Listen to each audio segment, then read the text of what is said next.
আজকের পাঠ দশম শ্রেণীর চলতড়িৎ কারেন্ট ইলেকট্রিসিটি। তবে বিষয়বস্তুতে যাওয়ার পূর্বে একটা কথা বলে রাখি, এই চ্যানেলের সমস্ত আপডেটস পাওয়ার জন্য চ্যানেলটিকে অবশ্যই সাবস্ক্রাইব করবে।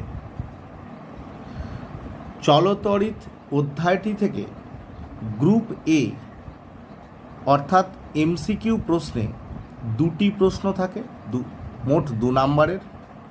গ্রুপ বি অতি সংক্ষিপ্ত প্রশ্নে দুটি প্রশ্ন থাকে, মোট 2 নম্বরের। গ্রুপ সিতে একটি প্রশ্ন থাকে 2 নম্বরের এবং গ্রুপ ডিতে দুটি প্রশ্ন থাকে 3 নম্বরের। টোটাল 12 নম্বর প্রশ্ন আসে এই অধ্যায় থেকে।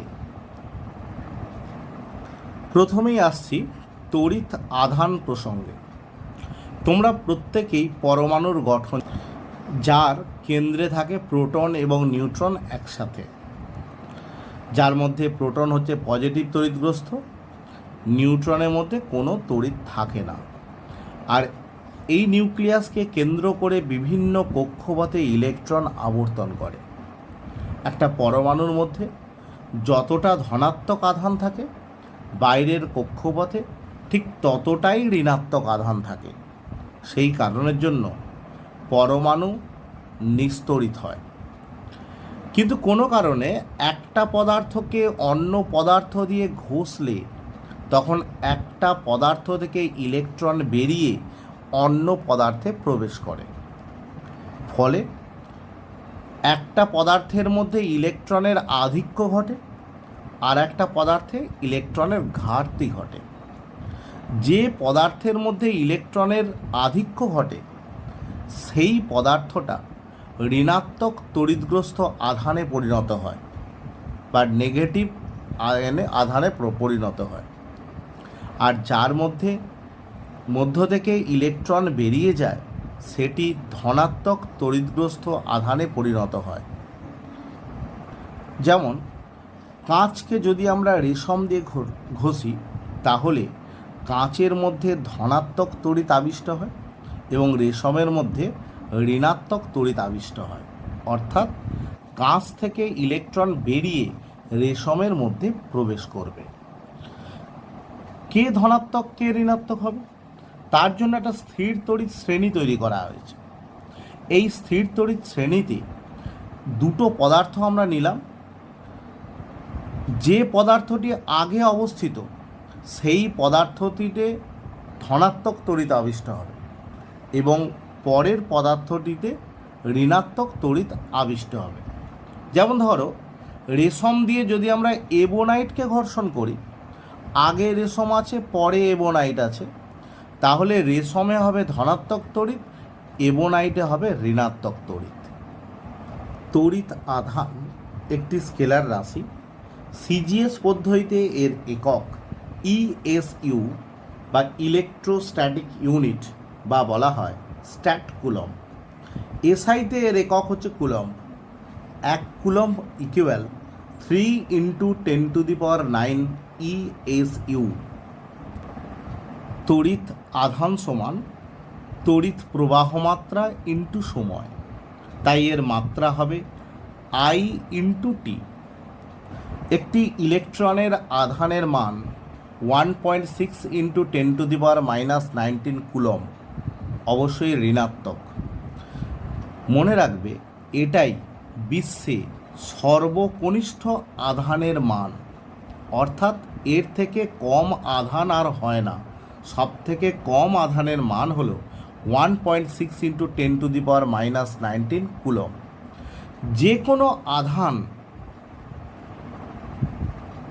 একটি মূল আধানের সরল গুণিতক হয়, এটিকে বলা হয় আধানের কোয়ান্টায়ন।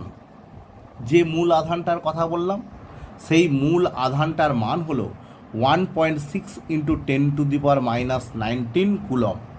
অর্থাৎ যে কোনো আধান এর সরল গুণিতক হবে, অর্থাৎ এর 1 গুণ হতে পারে, এর 2 গুণ হতে পারে, এর 10 গুণ হতে পারে, 11 গুণ হতে পারে, যে কোনো গুণ হতে হবে।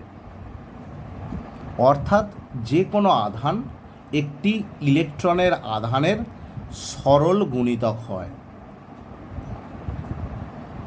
যে কোনো দুটি তড়িৎগ্রস্ত বস্তু পরস্পরকে আকর্ষণ অথবা বিকর্ষণ বল প্রয়োগ করে। যদি সমজাতীয় তড়িৎ হয়, ধরো একটা প্লাস তড়িৎ আছে আর একটা প্লাস তড়িৎকে পরস্পরকে বিকর্ষণ করবে। যদি সমজাতীয় তড়িৎ একটা মাইনাস আছে আর একটা মাইনাস আছে, পরস্পরকে বিকর্ষণ করবে। কিন্তু যদি বিপরীত জাতীয় তড়িৎ হয়, একটা প্লাস আছে একটা মাইনাস আছে, পরস্পরকে আকর্ষণ করবে। এই আকর্ষণ বা বিকর্ষণ বলের মান কত হবে সেই সংক্রান্ত কুলম্বের সূত্র নিয়ে আমরা আলোচনা করব। দুটি স্থির বিন্দু আধানের মধ্যে আকর্ষণ বা বিকর্ষণ বলের মান আধান দুটির গুণফলের সমানুপাতিক। অর্থাৎ Q1 এবং Q2 দুটি আধান পরস্পর থেকে আর দূরত্বে আছে, অবশ্যই আধান দুটি বিন্দু আধান। এরা যদি পরস্পরকে F বল দিয়ে আকর্ষণ বা বিকর্ষণ করে, তাহলে এই F বলটা proportional to Q1 into Q2। অর্থাৎ আধান দুটোর মান যত বাড়বে, আকর্ষণ বা বিকর্ষণ বলের মান তত বাড়বে। আর এদের মধ্যবর্তী দূরত্বের বর্গের ব্যস্তানুপাতিক। অর্থাৎ F প্রপোর্শনাল টু 1/r²। এখন যা দূরত্ব আছে, দূরত্ব যদি দ্বিগুণ হয়ে যায়, তাহলে আকর্ষণ বা বিকর্ষণ বল আগের থেকে কমে যাবে। কতটা কমে যাবে? দ্বিগুণ দূরত্ব বেড়ে গেলে 2a² মানে কত? 1/4 হয়ে যাবে, 1/4 হয়ে যাবে, 1/4 হয়ে যাবে। যদি দূরত্ব যদি 3 গুণ বাড়ে, তাহলে 3a² মানে 1/9 হয়ে যাবে। এখন যে বলে আকর্ষণ বা বিকর্ষণ করছে তার 1/9 হয়ে যাবে। অতএব F proportional to Q1 Q2 /r²। Proportional তুলে দিয়ে যদি আমরা সমান নিয়ে আসি, তাহলে একটা কনস্ট্যান্ট আসবে।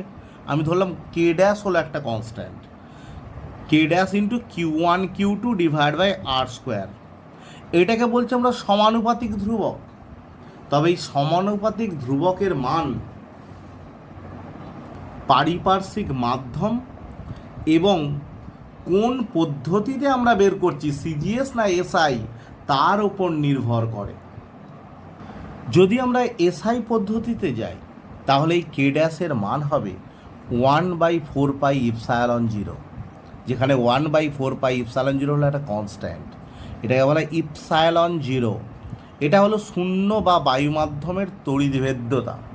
এর মান হলো শূন্য বা বায়ু মাধ্যম হলে 8.854 into 10⁻⁻12 coulomb square Newton inverse m⁻²।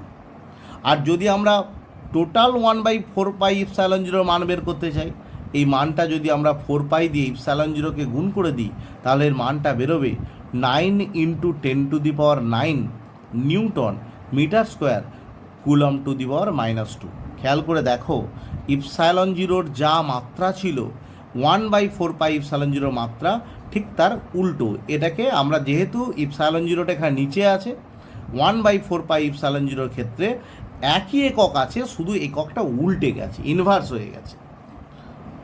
যদি আমরা অন্য যে কোনো মাধ্যম নিই, আমাদের সবসময় শূন্য মাধ্যম বা বায়ু মাধ্যম হতে হবে এমন কোনো বাধ্যবাধকতা নেই। আমরা যদি অন্য কোনো মাধ্যম যাই, তাহলে ওই মাধ্যমের তড়িৎভেদ্যতা নিতে হবে। ওই মাধ্যমের তড়িৎভেদ্যতাকে আমরা ইপসায়লন বলি। বায়ু মাধ্যমের সঙ্গে সম্পর্ক কি? এটাই কেবল 1/4πk∈0 Q1 Q2 /r²। কে বলা হয় পরাবৈদ্যুতিক ধ্রুবক। মনে রাখবে, দুটো আধান যখন বায়ু মাধ্যমে থাকে, যে বলে এরা পরস্পরকে আকর্ষণ বা বিকর্ষণ করবে, যদি আমরা আধান দুটিকে নিয়ে গিয়ে জলের মধ্যে ডুবিয়ে দিই বা অন্য কোনো মাধ্যমে রাখি, তাহলে সেক্ষেত্রে আকর্ষণ বা বিকর্ষণ বলের মান আগের থেকে কমে যাবে। অর্থাৎ দুটো আধানের মধ্যে পারস্পরিক আকর্ষণ বা বিকর্ষণ বলের মান বায়ু মাধ্যমে সব থেকে বেশি। কেন? অন্য কোনো মাধ্যমে গেলেই 1/4 কে থেকে যায়, একটা কে ইপসাইলন জিরো। কে এর মান যেহেতু 1-এর থেকে বেশি, সেই কারণের জন্য অন্য যে কোনো মাধ্যমে আকর্ষণ বা বিকর্ষণ বলের মান বায়ু মাধ্যমের তুলনায় কমে যাবে। যদি আমরা সিজিএস পদ্ধতিতে যাই তাহলে এফ সমান Q1 Q2 divide by k r square. এখানের এই কে হলো ওই মাধ্যমের তড়িৎ ভেদ্যতা। যদি আমরা শূন্য বা বায়ু মাধ্যমে নিই তাহলে কে এর মান হবে 1, অর্থাৎ শূন্য বা বায়ু মাধ্যমে সিজিএস পদ্ধতিতে এই সূত্রটা হবে Q1 Q2 divide by r square. কিন্তু যদি আমরা এসআই পদ্ধতিতে নিই তাহলে এই সমীকরণটাই হবে 1/4 epsilon zero Q1 Q2 divide by r square. তাহলে দেখতে পেলে এফ সমান 1/4 epsilon zero Q1 Q2 by r square SI পদ্ধতিতে। তাহলে এফ সমান 9 × 10⁹ Q1 Q2 divide by r square. আচ্ছা, যদি আমরা দুটো সমজাতীয় আধান নিলাম, ধরো 1 কুলম আধান নিলাম, যদি পরস্পর থেকে 1 মিটার দূরত্বে থাকে তাহলে ওদের মধ্যে পারস্পরিক আকর্ষণ বল কত হবে? 9 × 10⁹ নিউটন। আমরা এইভাবে কুলম্বের সংজ্ঞাও দিতে পারি। কীরকম দেখো, দুটি সমজাতীয় এবং সমপরিমাণ আধানকে 1 মিটার দূরত্বে রাখলে যদি তারা পরস্পরকে 9 × 10⁹ নিউটন বল দিয়ে বিকর্ষণ করে তাহলে ওই আধান দুটির মান হবে 1 কুলম করে। অথবা কুলম্বের সংজ্ঞা আমরা এইভাবেও দিতে পারি, সিলভার নাইট্রেটের দ্রবণে যে পরিমাণ তড়িৎ চালনা করলে ক্যাথোডে 0.00118 গ্রাম সিলভার জমা হয় সেই পরিমাণ তড়িৎটাকে বলবো আমরা 1 কুলম। কুলম্বের ছোট হলো 1 মিলিকুলম 10⁻³ কুলম, তার থেকেও ছোট 10⁻⁶ কুলম সমান হচ্ছে 1 মাইক্রোকুলম। নেক্সট আসছে তড়িৎ ক্ষেত্র বা ইলেকট্রিক ফিল্ড। কোনো তড়িতাধানের চারপাশে যত দূর পর্যন্ত তার আকর্ষণী বা বিকর্ষণ বল কাজ করে সেই দূরত্বটাকে বা সেই অঞ্চলটাকে আমরা বলবো তড়িৎ ক্ষেত্র। যদি আমরা তত্ত্বগত বিচার করি তাহলে এই তড়িৎ ক্ষেত্রের মান অসীম পর্যন্ত বিস্তৃত, কিন্তু বাস্তব ক্ষেত্রে কিছু দূর যাওয়ার পর তড়িৎ ক্ষেত্রের প্রভাব সেরকমভাবে আর থাকে না। কিভাবে আমরা বুঝতে পারবো তড়িৎ ক্ষেত্রের প্রভাব আছে কি নেই? এখানে একটা কিউ আধান আছে, এর থেকে কিছু দূরত্ব, ধরো আর দূরত্বে এখানে আর একটা তড়িৎ আধান আমি নিয়ে এলাম। সে যদি কোনো আকর্ষণ বা বিকর্ষণ বল অনুভব করে তাহলে আমরা বলতে পারি এই কিউ আধানের জন্য এই বিন্দুতে তড়িৎ ক্ষেত্র আছে। নেক্সট আসবো তড়িৎ বিভব, ইলেকট্রিক পোটেন্সিয়াল। ভেরি ইম্পর্টেন্ট, ভালো করে শুনবে। অসীম দূরত্ব থেকে কোনো একক ধনাত্মক তড়িতাধানকে তড়িৎ ক্ষেত্রের কোনো বিন্দুতে আনতে যে পরিমাণ কার্য করা হয় তাকে ওই বিন্দুর তড়িৎ বিভব বলবো। ধরো এখানে একটা কিউ তড়িৎ আছে, এখান থেকে কিছুটা দূরত্ব, ধরো এক্স দূরত্বে এই বিন্দুতে পি বিন্দুতে আমরা তড়িৎ বিভবের মান বের করতে চাইছি। একটা একক ধনাত্মক আধানকে অসীম থেকে এই বিন্দুতে যখন আমরা নিয়ে আসতে চাইব তখন এর বিকর্ষণী বলের বিরুদ্ধে কাজ করতে হবে। ফলে এর বিরুদ্ধে যখন আমরা একটা একক ধনাত্মক আধানকে এই পর্যন্ত নিয়ে এলাম, এই বিন্দুতে নিয়ে এলাম, এই বিন্দুতে আনতে যে পরিমাণ কার্য আমাকে করতে হলো সেটাই হবে এই বিন্দুর তড়িৎ বিভব। যদি আমরা একক ধনাত্মক কোনো আধানকে না নিয়ে এসে কিউ পরিমাণ আধানকে যদি এই বিন্দুতে আনি তাহলে কৃতকার্যের পরিমাণ ডব্লু সমান হবে ভি ইন্টু কিউ। কীভাবে এলো? ভি বলতে কি বুঝি আমরা? এই বিন্দুর তড়িৎ বিভব, মানে একক ধনাত্মক আধানকে অসীম থেকে এই বিন্দুতে আনতে কৃতকার্য করা হয়েছে ভি। তাহলে একক ধনাত্মক আধানকে না নিয়ে এসে যদি আমরা কিউ পরিমাণ আধানকে নিয়ে আসি, তাহলে কত পরিমাণ কার্য করতে হবে? V into Q, and then W equal to V into Q. আমরা জানি কার্যের একক হলো জুল, ভি ইন্টু কিউ মানে আধানের একক হলো কুলম। তাহলে আমরা বলতে পারি তড়িৎ বিভব ভি সমান জুল ডিভাইড বাই কুলম। একে বলা হয় ভোল্ট, এর একক হলো ভোল্ট। তাহলে 1 ভোল্ট আমরা কাকে বলবো? অসীম দূরত্ব থেকে 1 কুলম ধনাত্মক আধানকে তড়িৎ ক্ষেত্রের কোনো বিন্দুতে আনতে যদি 1 জুল কার্য করতে হয়, তাহলে ওই বিন্দুর বিভবকে 1 ভোল্ট বলে। বিভব পার্থক্য কাকে বলবো? তড়িৎ ক্ষেত্রের ধরো দুটি বিন্দু আছে, একটি বিন্দু থেকে অন্য বিন্দুতে একটি একক ধনাত্মক আধানকে নিয়ে যেতে যে পরিমাণ কার্য করা হবে, সেই পরিমাণ কার্যটাকেই আমরা বলবো ওই বিন্দু দুটির বিভব পার্থক্য। তড়িৎ বিভবের মতো বিভব পার্থক্যের একক হলো ভোল্ট। আর সিজিএস পদ্ধতিতে হলে হবে স্ট্যাট ভোল্ট। সিজিএস পদ্ধতিতে এর একক হবে স্ট্যাট ভোল্ট। 1 স্ট্যাট ভোল্ট বা ইএসইউ বিভব মানে হলো 300 ভোল্ট। চলে আসছি অত্যন্ত গুরুত্বপূর্ণ বিষয়ে,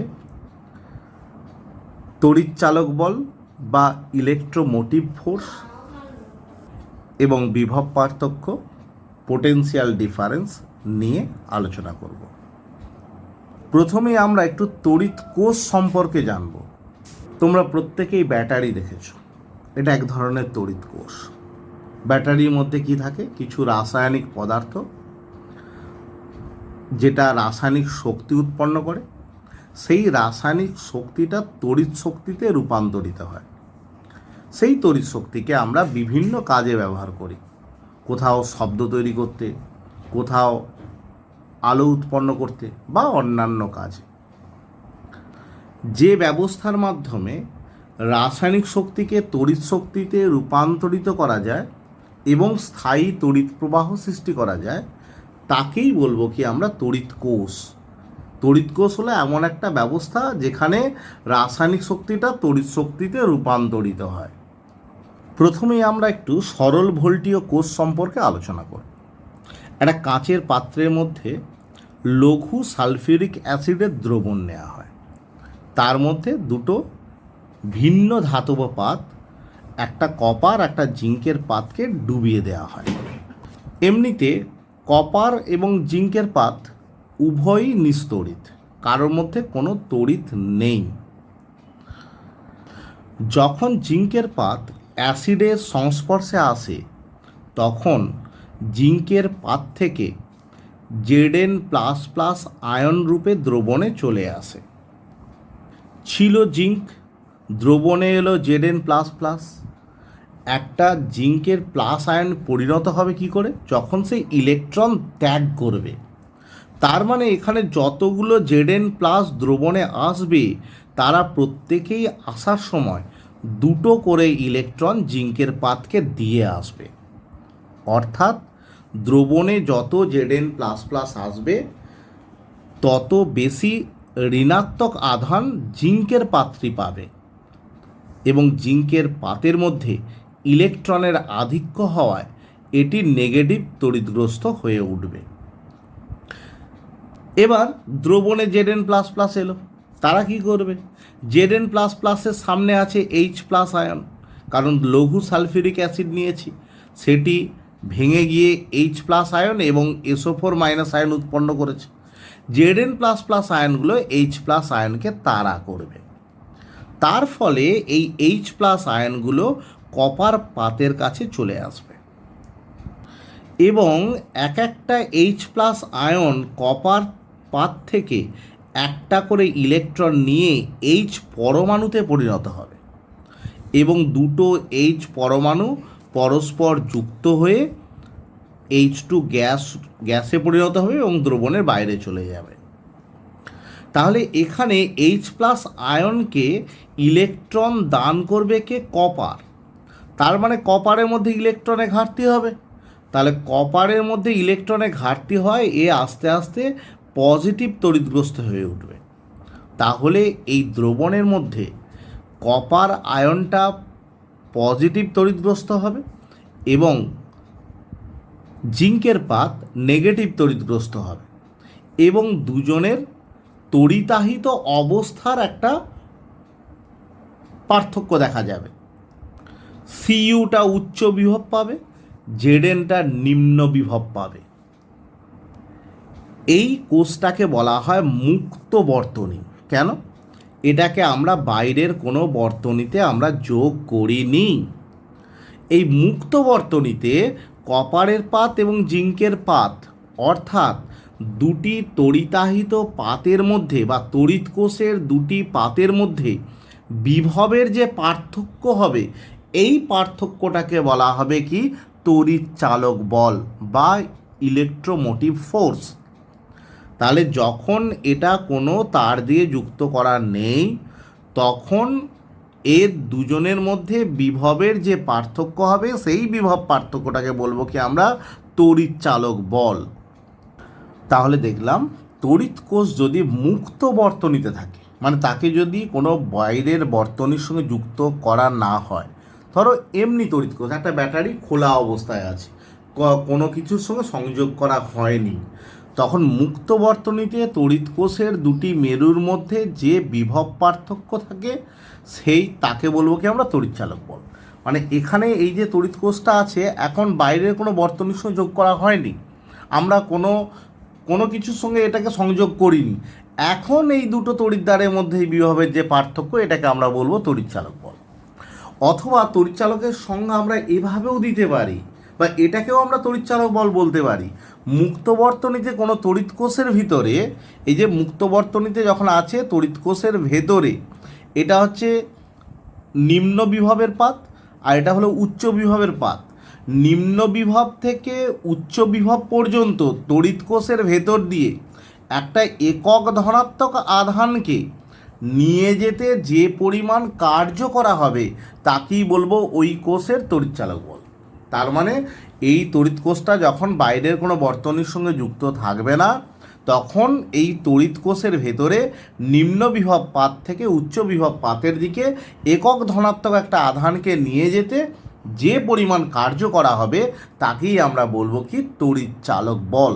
তাহলে তড়িৎ চালক বল কিন্তু কোনো বল নয়, এটা এক ধরনের দেখো কার্য, একটা একক ধনাত্মক আধানকে কোনো একটা জায়গা থেকে কোনো একটা জায়গায় নিয়ে যেতে যে পরিমাণ কার্য করা হচ্ছে, তাকে বলছি আমরা তড়িৎ চালক বল। তার মানে তড়িৎ চালক বল নামে বল থাকলেও এ কিন্তু কোনো রকম বল নয়। এই তড়িৎ চালক বলের মানটা নির্ভর করে আমরা কি ধরনের তরল ব্যবহার করেছি। এই যে সক্রিয় তরল, এখানে এই লঘু H2SO4 ব্যবহার করেছি, কি ধরনের তরল ব্যবহার করেছি তার ওপর, এবং নির্ভর করে যে তড়িৎদ্বার দুটো ব্যবহার করেছি তাদের উপাদানের উপর নির্ভর করে। তড়িৎ চালক বলের মান কখনোই কোষের আকারের ওপর নির্ভর করে না। এবার তড়িৎ কোষটাকে আমরা বাইরের একটা বর্তনীর সঙ্গে যোগ করলাম, ধরো কোনো লাইটের সঙ্গে যোগ করলাম, বা অন্য কোনো একটা রোধের সঙ্গে যুক্ত করলাম, বা যে কোনো একটা বর্তনীর সঙ্গে যুক্ত করলাম, তাহলে এ থেকে বি এর দিকে তড়িৎ প্রবাহিত হবে। এখন এই দুটো পয়েন্টের মধ্যে বিভবের যে পার্থক্য হবে, এই বিভবের পার্থক্যটাকে আমরা বলবো বিভব প্রভেদ। যদি এ বি যুক্ত না থাকে, তখন যে বিভবের পার্থক্য হবে সেটাকে আমরা বলেছিলাম তড়িৎচালক বল। কিন্তু যখনই আমরা এটাকে একটা কোনো তার দিয়ে যুক্ত করে কোনো একটা বর্তনীর সঙ্গে যুক্ত করব, কোনো লাইটের সঙ্গে যুক্ত করব, তখনই আমরা এই দুটো প্রান্তের মধ্যে বিভবের যে পার্থক্য হবে তাকে আমরা বলবো পোটেনশিয়াল ডিফারেন্স বা বিভব প্রভেদ। এই তড়িৎ কোষের বাইরের যে বর্তনী এ থেকে বি পর্যন্ত একটা একক ধনাত্মক আধানকে নিয়ে যেতে যে পরিমাণ কার্য করতে হবে, সেটা হবে কি এই দুটো প্রান্তের মধ্যে বিভব প্রভেদ। বহির্বর্তনীতে কোনো একটা আধান, একক ধনাত্মক আধানকে এক বিন্দু থেকে অন্য বিন্দুতে নিয়ে যেতে যে পরিমাণ কার্য করা হবে, সেটা হবে বিভব প্রভেদ। চলে আসছি তাহলে তড়িৎ চালক বল আর বিভব প্রভেদের মধ্যে পার্থক্য কী। প্রথমেই আমরা দেখেছি তড়িৎ চালক বল মুক্ত বর্তনীতে সৃষ্টি হয় আর বিভব প্রভেদ বদ্ধ বর্তনীতে সৃষ্টি হয়। মুক্ত বর্তনীতে তড়িৎ কোষের তড়িৎদ্বার দুটির মধ্যে বিভবের যে পার্থক্য থাকে তাকেও আমরা বলি তড়িৎ চালক বল, আর বদ্ধ বর্তনীতে তড়িৎ কোষের তড়িৎদ্বার দুটির মধ্যে বিভবের যে পার্থক্য থাকে তাকে আমরা বলেছি বিভব প্রভেদ। তাহলে তড়িৎ চালক বলকে আমরা কারণ বলতে পারি, আর বিভব প্রভেদ হচ্ছে তড়িৎ চালক বলের ফল। তড়িৎ চালক বলের মান বিভব প্রভেদের থেকে বেশি হয়, বিভব প্রভেদের মান তড়িৎ চালক বলের থেকে কম হয়। তড়িৎ চালক বল পরিমাপ করা হয় পোটেনশিওমিটার নামক যন্ত্রের সাহায্যে, আর বিভব প্রভেদ পরিমাপ করা হয় ভোল্টমিটারের সাহায্যে। তাহলে আমরা দেখলাম তড়িৎ চালক বলের মান সাধারণত বিভব প্রভেদের থেকে বেশি। তবে তোমাকে যদি প্রশ্ন করা হয় বিভব প্রভেদের মান কি তড়িৎ চালক বলের থেকে বেশি হতে পারে? বিভব প্রভেদের মান তড়িৎ চালক বলের থেকে বেশি হতে পারে। কখন? যখন কোনো একটা ব্যাটারিকে চার্জ করা হয়, যখন চার্জিং করা হয়, তখন বিভব প্রভেদের মান তড়িৎ চালক বলের থেকে বেশি হয়। এসআই পদ্ধতিতে উভয়েরই মানে তড়িৎ চালক বল এবং বিভব প্রভেদ দুজনেরই একক কিন্তু ভোল্ট, এবং সিজিএস পদ্ধতিতে একক হচ্ছে স্ট্যাট ভোল্ট। অনেক সময় এই প্রশ্নটা করা হয় কোনো কোষের তড়িৎ চালক বল 1.5 ভোল্ট বলতে কী বোঝো?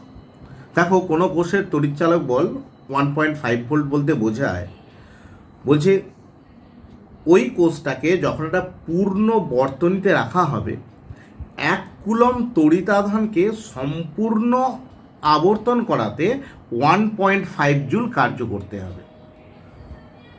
ধরো এখানে যে আমি একটা ছবি এঁকেছি, এটা ধরো এই কোষের তড়িৎ চালক বল 1.5 ভোল্ট বলতে কী বুঝবো? বলছে একটা 1 কুলম্ব তড়িতাধানকে কোনো বর্তনী থেকে শুরু করলাম, এই সম্পূর্ণ আবর্তন করতে 1.5 জুল কার্য করতে হবে। নেক্সট আসবো আমরা প্রবাহ মাত্রার ক্ষেত্রে। ধরো কোনো একটা পরিবাহী, এর মধ্য দিয়ে তড়িতাধান প্রবাহিত হচ্ছে।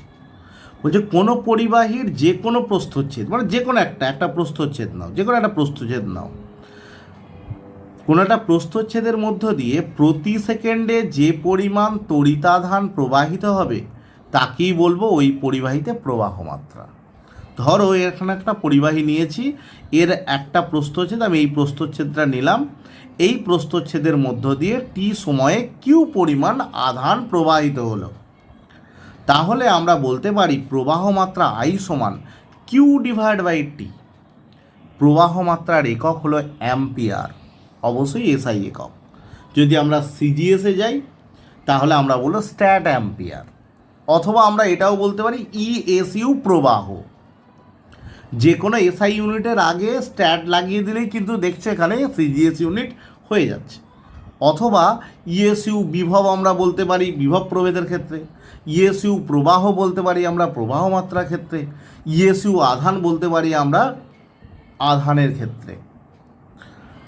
এখানে আমরা দেখলাম প্রবাহ মাত্রা আই সমান কিউ ডিভাইড বাই টি, তাহলে আমরা বলতে পারি অ্যাম্পিয়ার সমান কুলম্ব ডিভাইড বাই সেকেন্ড। আমরা চলে আসছি অত্যন্ত ইম্পর্টেন্ট একটা লতে, ওহমের সূত্র। ভেরি ভেরি ইম্পর্টেন্ট, ভালো করে শুনবে।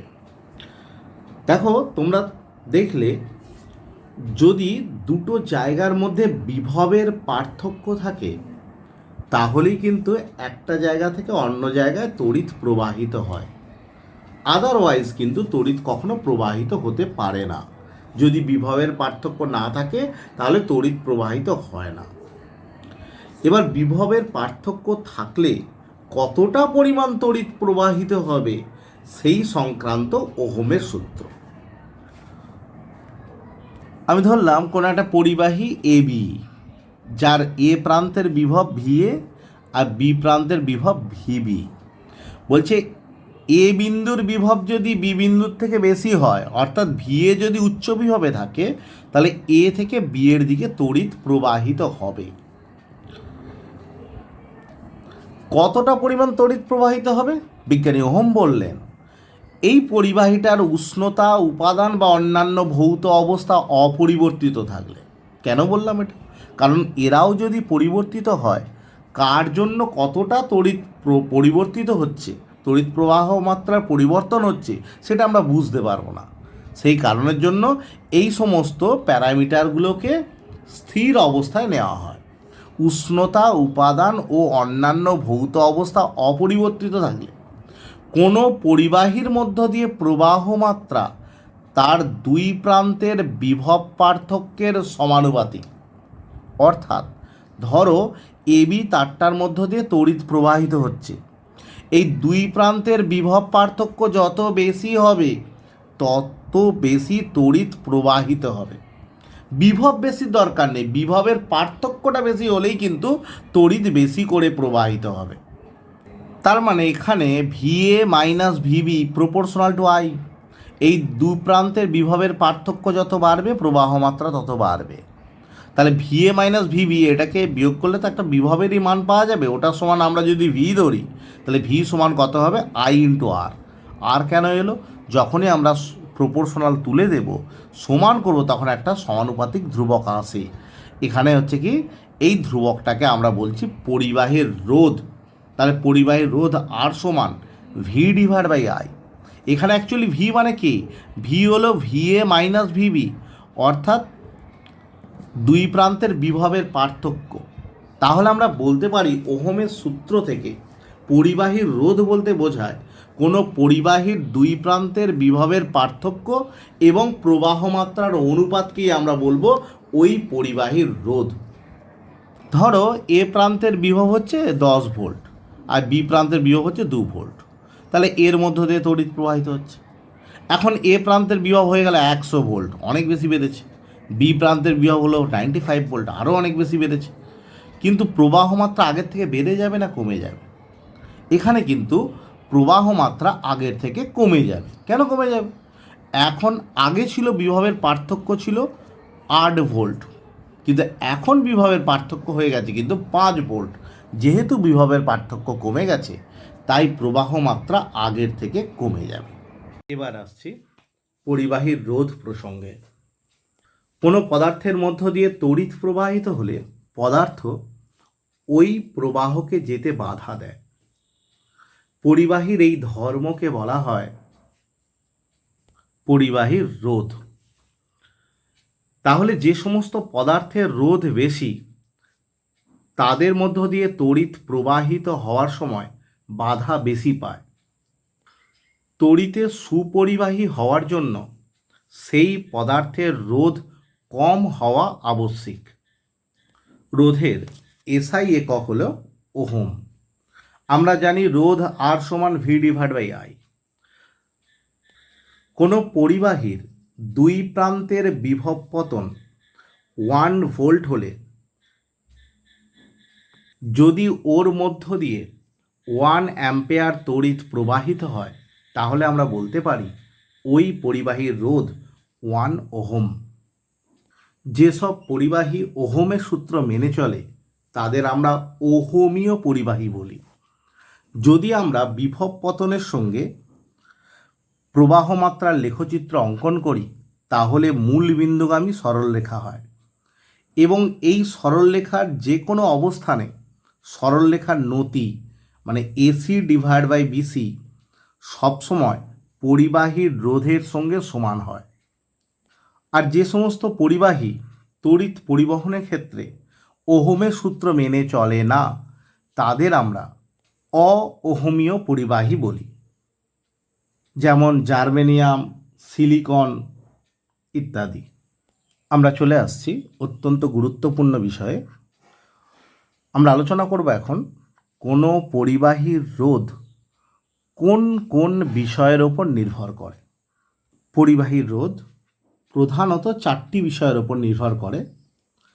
এক হলো পদার্থটির উপাদান, 2 দৈর্ঘ্য, প্রস্থচ্ছেদের ক্ষেত্রফল এবং উষ্ণতা।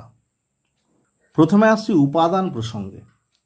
একই দৈর্ঘ্য এবং একই প্রস্থচ্ছেদ বিশিষ্ট একটি রূপার দণ্ড, একটি লোহার দণ্ড, একটি অ্যালুমিনিয়াম দণ্ড নেওয়া হলো। তিনজনের উষ্ণতা একই, দৈর্ঘ্য একই, প্রস্থচ্ছেদের ক্ষেত্রফলও একই, কিন্তু আমরা যদি গণনা করি তাহলে দেখব তিনজনের রোধ ভিন্ন হবে। কারোর রোধ কম, কারোর রোধ বেশি। রূপার রোধ এখানে কম হবে। এখানে রোধের মান নির্ভর করল তার উপাদানের ওপর। ভিন্ন উপাদানের হলে তার রোধ ভিন্ন হবে। একই উপাদান এবং একই উষ্ণতায় দুটো ভিন্ন দৈর্ঘ্যের দুটো তার নেওয়া হলো। ধরে নিচ্ছি দুটোই তামার তৈরি, একটা দৈর্ঘ্য ছোট, একটা দৈর্ঘ্য বড়। দেখা যাবে যার দৈর্ঘ্য যত বড় হবে তার রোধের মান তত বেশি হবে।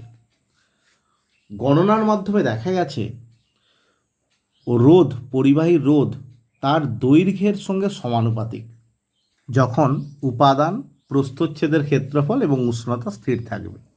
অর্থাৎ একই উপাদানের এবং একই প্রস্থচ্ছেদের ক্ষেত্রফল বিশিষ্ট আমরা যদি ছোট দৈর্ঘ্যের তার নিই, তার রোধ যা হবে তার থেকে ডবল দৈর্ঘ্যের যদি কোনো তার নিই তাহলে তার রোধও ডবল হয়ে যাবে। একই দৈর্ঘ্য এবং একই উপাদানের কিন্তু প্রস্থচ্ছেদের ক্ষেত্রফল ভিন্ন, মানে একটা তার সরু, একটা তার মোটা। ধরো তামার তারই নেওয়া হলো একই দৈর্ঘ্যের, একটা তার সরু, একটা তার মোটা। দেখা যায় যার প্রস্থচ্ছেদের ক্ষেত্রফল যত বেশি হবে তার রোধ তত কম হবে। অর্থাৎ পরিবাহীর রোধ প্রস্থচ্ছেদের ক্ষেত্রফলের ব্যস্তানুপাতিক যখন উপাদান, দৈর্ঘ্য এবং উষ্ণতা স্থির থাকবে। এই দুটো সূত্র থেকে পাই R proportional to L, R proportional to 1/a। তাহলে R proportional to L by A যদি আমরা প্রপোর্শনাল তুলে দিই তাহলে এখানে আমরা কনস্ট্যান্ট পাচ্ছি, যাকে আমরা বলছি rho. R equal rho into L by A. এই রোটাকে বলা হচ্ছে সমানুপাতিক ধ্রুবক, এখানে বলা হয় রোধাঙ্ক। তাহলে রো সমান কত হবে? আর ইন্টু এ বাই এল। আমরা যদি এর একক নির্ণয় করি, আর এর একক হলো ওহম।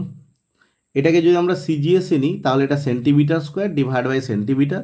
ওহম ইন্টু সেন্টিমিটার রোধাঙ্কের একক, অথবা আমরা ওহম ইন্টু মিটার লিখতে পারি। আমরা যদি এমন কোনো একটা তার নিই যার দৈর্ঘ্য একক দৈর্ঘ্যের, যার প্রস্থচ্ছেদের ক্ষেত্রফল একক, তাহলে আমরা দেখতে পাচ্ছি রো সমান আর হবে। তার মানে আমরা এটা বলতে পারি একক দৈর্ঘ্য এবং একক প্রস্থচ্ছেদের ক্ষেত্রফল বিশিষ্ট কোনো পরিবাহীর দুই প্রান্তের রোধকেই ওর রোধাঙ্ক বলবো। রোধাঙ্ক পরিবাহীর রোধের সঙ্গে সমান হবে, কন্ডিশন অ্যাপ্লাই, যখন পরিবাহীটার দৈর্ঘ্য একক হবে এবং প্রস্থচ্ছেদের ক্ষেত্রফল একক হবে, তখন তার রোধটাকে আমরা বলবো ওর রোধাঙ্ক। আবার আমরা এটাও বলতে পারি কোনো নির্দিষ্ট উষ্ণতায় কোনো একক ঘনকের বিপরীত পৃষ্ঠতলের রোধকেই বলবো রোধাঙ্ক। কারণ একক দৈর্ঘ্য আর একক প্রস্থচ্ছেদের ক্ষেত্রফল বিশিষ্ট হলে সেটা তো একটা একক ঘনক হয়। সেই কারণে আমরা বলতে পারি কোনো একক ঘনকের দুই পৃষ্ঠের, মানে দুই বিপরীত পৃষ্ঠের রোধকেই বলবো কি আমরা রোধাঙ্ক।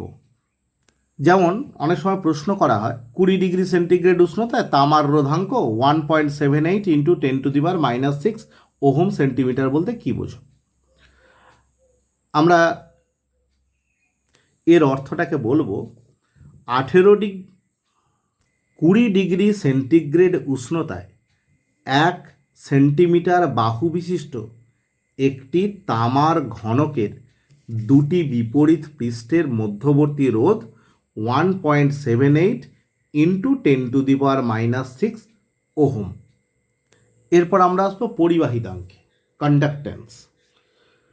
রোধাঙ্কের অনন্যককে আমরা বলবো পরিবাহিতাঙ্ক। কোনো পদার্থের মধ্য দিয়ে কত সহজে তড়িৎ পরিবাহিত হবে সেটা আমরা মেজারমেন্ট করি তার পরিবাহিতা দিয়ে। পরিবাহিতাঙ্ককে লেখা হয় সিগমা দিয়ে। আমি আগেই বলেছি এটা হলো রোধাঙ্কের অনন্যক, তার মানে 1/ρ। তাহলে সিগমা ইকুয়াল টু 1/ρ।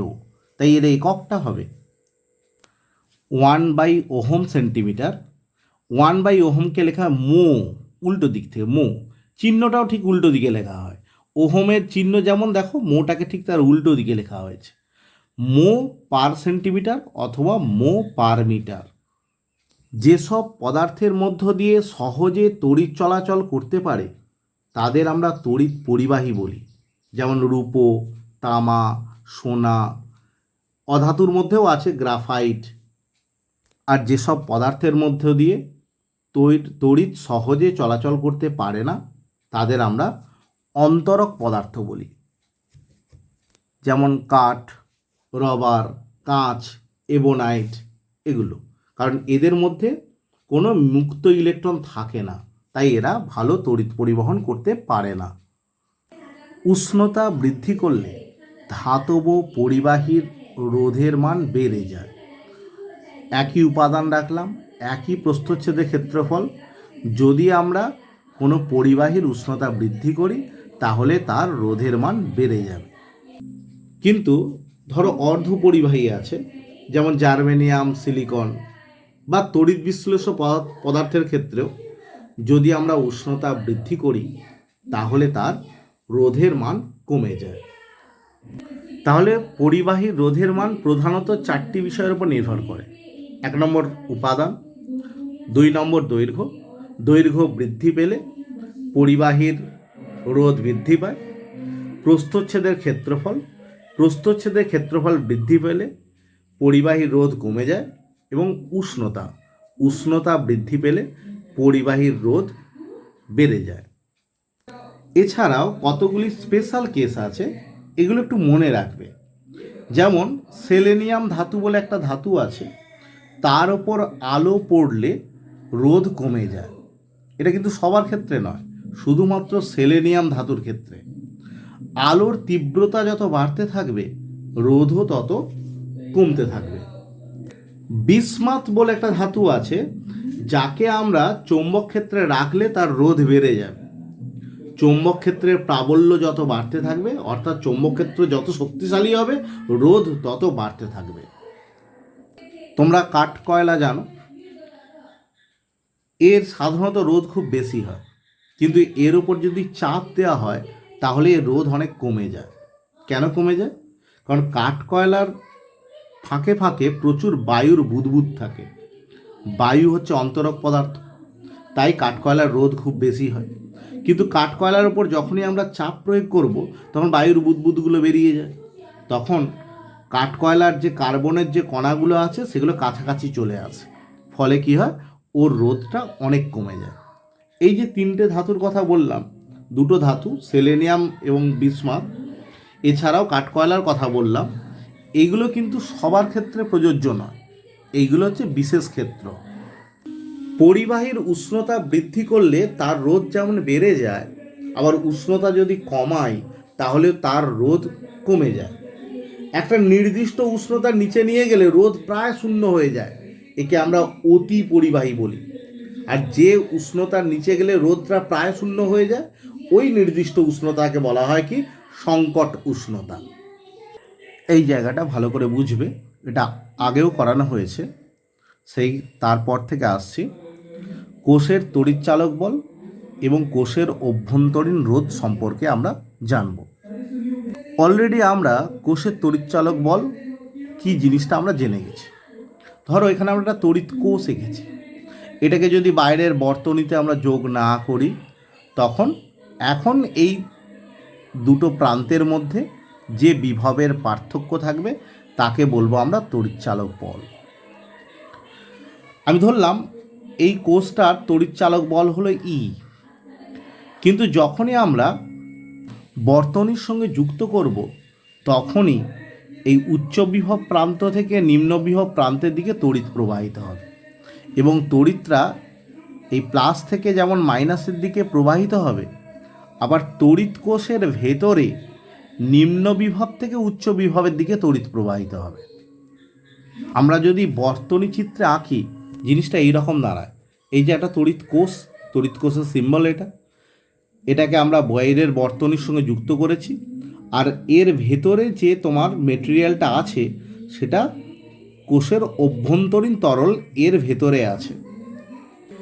ভালো করে লক্ষ্য করো, তড়িৎ এই বাইরের বর্তনীতে এ থেকে বিতে যাচ্ছে, একটা পরিবাহীর মধ্য দিয়ে তড়িৎ প্রবাহিত হচ্ছে, তার মানে এর দু প্রান্তে একটা বিভব পতন হবে, কারণ যেহেতু একটা তড়িৎ একটা রোধের মধ্য দিয়ে যাচ্ছে, আমরা জানি রোধ এবং প্রবাহমাত্রা গুণফলকেই আমরা বলবো দুই প্রান্তের পরিবাহী রোধ। অলরেডি আমরা ওহমের সূত্রে এটা দেখেছি। একই রকমভাবে এই তড়িৎ প্রবাহটাই কোষের মধ্য দিয়ে এই দিক থেকে এই দিকে যাচ্ছে, ওই আই প্রবাহটাই এই প্রান্ত থেকে এই প্রান্তের দিকে যাচ্ছে। তাহলে কোষের মধ্যে যে সক্রিয় তরল আছে বা যে পদার্থ আছে তারও দু প্রান্তে কিন্তু বিভব পতন ঘটছে।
তাহলে মুক্ত অবস্থায় কোষের যে তড়িৎচালক বলটা ছিল সে এখন বাইরের বর্তনীতে বিভব পতনের জন্য দায়ী, এবং ভেতরে যখন তড়িৎ প্রবাহিত হচ্ছে তার দুই প্রান্তে বিভব পতনের জন্য দায়ী। তাহলে কোষের তড়িৎচালক বলটা এখানে কোষের বিভব প্রভেদ এবং মানে বহির্বর্তনীতে যে বিভব প্রভেদ এবং কোষের অভ্যন্তরীণ যে বিভব পতন, এই দুটোর যোগফলটাকে বলা হচ্ছে কি ই, মানে কোষের তড়িৎচালক বল। আমরা ওহমের সূত্র থেকে দেখেছি যে এর দুই প্রান্তের যে বিভব পতন, বহির্বর্তনী যে বিভব পতন ভি সমান আই ইন্টু আর। আবার দেখো এর দুই প্রান্তে বিভব পতন যেটা ছোটো হাতের ভি বলছি, এটাও আই ইন্টু কোষের অভ্যন্তরীণ রোধ যদি ছোটো হাতের আর হয় তাহলে আর আই ইন্টু আর। তাহলে আমরা মোট পাচ্ছি I into R plus R. I সমান E divide by R plus ছোটো হাতের আর। এই যে স্মল আরটা বলছি এটাকে আমরা বলছি কোষের অভ্যন্তরীণ রোধ। তাহলে আমরা দেখলাম যখন তড়িৎ কোষের মধ্য দিয়ে প্রবাহিত হয়, কোষের মধ্যে থাকা পদার্থটি তড়িৎ প্রবাহকে বাধা দেয়, ফলে কোষের মধ্যে একটা রোধের সৃষ্টি হয়। একে বলা হয় কোষের অভ্যন্তরীণ রোধ। এই কোষের অভ্যন্তরীণ রোধের জন্য দুই প্রান্তে যে বিভব পতনের সৃষ্টি হয় তাকে আমরা বলছি কোষের অভ্যন্তরীণ বিভব পতন। তাহলে আমরা দেখলাম তড়িৎচালক বল সমান হলো বহির্বর্তনীতে বিভব পতন প্লাস অভ্যন্তরীণ রোধের জন্য বিভব পতন। তাহলে এই অভ্যন্তরীণ রোধের জন্য যে বিভব পতন হয় তার জন্যই আমরা বহির্বর্তনীতে বিভব প্রভেদ কিছুটা কম পাই। কোষের অভ্যন্তরীণ এই বিভব পতনকে বলা হয় নষ্ট ভোল্ট বা লস্ট ভোল্ট। নেক্সট আসছি, কোষের অভ্যন্তরীণ রোধ কোন কোন বিষয়ের ওপর নির্ভর করে। আমরা যে দুটো তড়িৎদ্বার নিয়েছিলাম সেই তড়িৎদ্বারের নিমজ্জিত অংশের ক্ষেত্রফল, মানে যতটা অংশ তরলের মধ্যে নিমজ্জিত আছে তার ক্ষেত্রফল যত বেশি হবে কোষের অভ্যন্তরীণ রোধ তত কম হবে। তড়িৎদ্বার দুটোর ব্যবধান যত বেশি হবে অভ্যন্তরীণ রোধ তত বেড়ে যাবে। যে তরলটা ব্যবহার করছি, কোনো জায়গায় সালফিউরিক অ্যাসিড, কোনো জায়গায় NH4Cl, ব্যবহৃত তরলের প্রকৃতির ওপরও অভ্যন্তরীণ রোধ নির্ভর করে। বা তরলের গাঢ়ত্ব অনুযায়ীও নির্ভর করে।